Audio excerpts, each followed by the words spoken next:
Ésaïe, chapitre 7.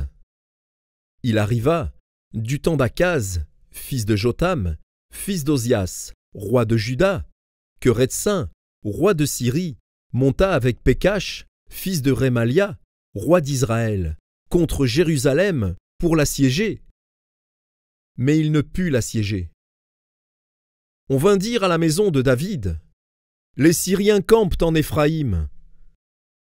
Et le cœur d'Akaz et le cœur de son peuple furent agités, comme les arbres de la forêt sont agités par le vent. Alors l'Éternel dit à Ésaïe: Va à la rencontre d'Akaz, toi et Shear-Jashub, ton fils, vers l'extrémité de l'aqueduc de l'étang supérieur, sur la route du champ du Foulon, et dis-lui: Sois tranquille, ne crains rien, et que ton cœur ne s'alarme pas devant ces deux bouts de tison fumant, devant la colère de Rétsin et de la Syrie, et du fils de Rémalia, de ceux que la Syrie médite du mal contre toi, de ce qu'Éphraïm et le fils de Rémalia disent. Montons contre Juda, assiégeons la ville, et battons-la en brèche, et proclamons-y pour roi le fils de Tabéel. Ainsi parle le Seigneur, l'Éternel. Cela n'arrivera pas, cela n'aura pas lieu. Car Damas est la tête de la Syrie, et Rétsin est la tête de Damas. Encore 65 ans, Éphraïm ne sera plus un peuple. La Samarie est la tête d'Éphraïm, et le fils de Rémalia est la tête de la Samarie. Si vous ne croyez pas, vous ne subsisterez pas. L'Éternel parla de nouveau à Akaz, et lui dit: Demande en ta faveur un signe à l'Éternel, ton Dieu. Demande-le, soit dans les lieux bas, soit dans les lieux élevés.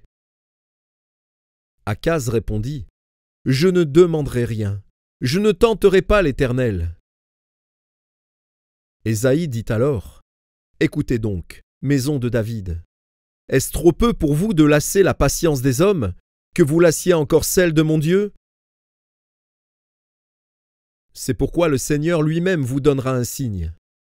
Voici, la jeune fille deviendra enceinte, elle enfantera un fils, et elle lui donnera le nom d'Emmanuel. Il mangera de la crème et du miel, jusqu'à ce qu'il sache rejeter le mal et choisir le bien.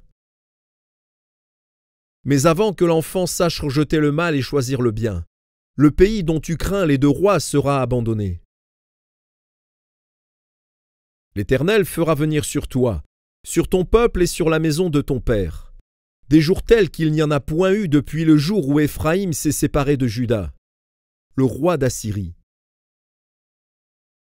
En ce jour-là, l'Éternel sifflera les mouches qui sont à l'extrémité des canaux de l'Égypte et les abeilles qui sont au pays d'Assyrie. Elles viendront et se poseront toutes dans les vallons désolés, et dans les fentes des rochers, sur tous les buissons et sur tous les pâturages. En ce jour-là, le Seigneur rasera, avec un rasoir pris à louage au-delà du fleuve, avec le roi d'Assyrie, la tête et le poil des pieds. Il enlèvera aussi la barbe.